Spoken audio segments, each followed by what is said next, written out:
সাবু আলুর পকোড়া বানাবো, সেই জন্য আমি কিছু আলু নিয়ে নিয়েছি। আলুর খোলা ছাড়াইনি কিন্তু আমি। এবার এগুলো সেদ্ধ করতে দিয়ে দেব। আমি একাদশীর জন্য পকোড়া বানাবো, সেই জন্য আমি আলু নিয়ে নিয়েছি। আলু সেদ্ধ, সাবুদানা ভিজিয়ে রেখেছিলাম, জল দিয়ে ছড়িয়ে নিয়েছি, লবণ নিয়েছি, গোলমরিচ, আদা নিয়েছি। আলুতে সাবুদানাগুলো দিয়ে দেব আমি।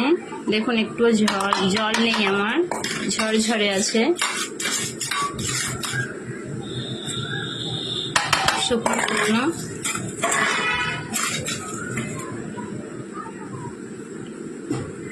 স্বাদ অনুসারে লবণ দিয়ে দিচ্ছি। লবণ একটু কম দেওয়াই ভালো, ভাজার পরে, নাহলে লবণটা তীক্ষ্ণ বেশি হয়ে যাবে। আমি আদা আর গোলমরিচের পেস্টটা দিয়ে দিচ্ছি।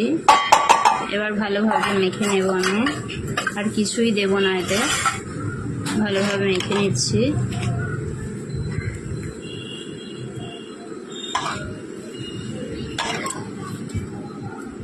আমার সাবুদানা, আলু সেদ্ধ, গোলমরিচ, আদা, লবণ দিয়ে আমি মেখে নিয়েছি। এবার এইভাবে শেপ তৈরি করে নিচ্ছি।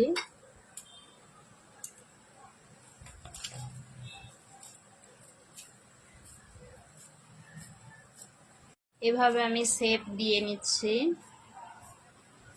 দেখুন।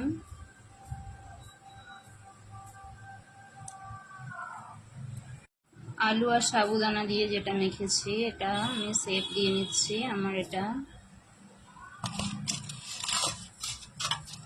রেডি হয়ে গেছে।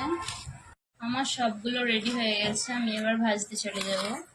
আমি ভাজার জন্য একটা কড়াইয়ে তেল দিয়ে বসিয়ে দিয়েছি। আমার তেলটা গরম হয়ে গেছে। দেখুন এগুলো পকোড়াগুলো আমি এবার দিয়ে দেবো, আলু সাবুর পকোড়াগুলো। দেখুন কিছু পকোড়া দিয়েছি আমি, অল্প অল্প দেওয়াই ভালো, নাহলে একটা আর একটার সাথে লেগে যাবে। আমি উল্টে দেবো এবার। আমার তেলটা খুবই গরম হয়ে গিয়েছিল, কড়াইয়ের জন্য কালো হয়ে গেছে, খুবই হিটে গরম হয়ে গেছে। উল্টে পাল্টে ভালো করে ভেজে নিচ্ছি।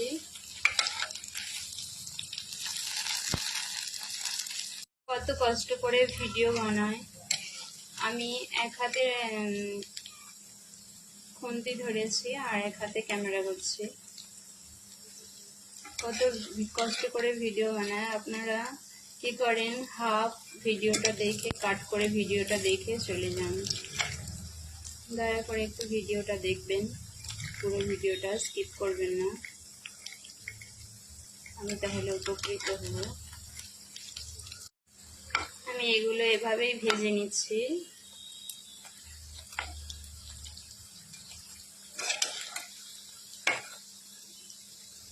এভাবেই আপনারা বাড়িতে বানিয়ে গোপালকেও উত্তম ভোগ নিবেদন করতে পারেন। আমি অবশিষ্ট যেগুলো ছিল এগুলোও দিয়ে দিলাম। এবার ভেজে নেব ভালো করে, লাল করে, উল্টে পাল্টে। একাদশীর জন্য আলু সাবুর পকোড়াটি আমার রেডি হয়ে গেছে। এই রেসিপিটি যদি ভালো লেগে থাকে আপনাদের, লাইক কমেন্ট শেয়ার করতেও ভুলবেন না যেন। হরে কৃষ্ণ, হরি বল। ভালো থাকবেন সবাই। হরি বল।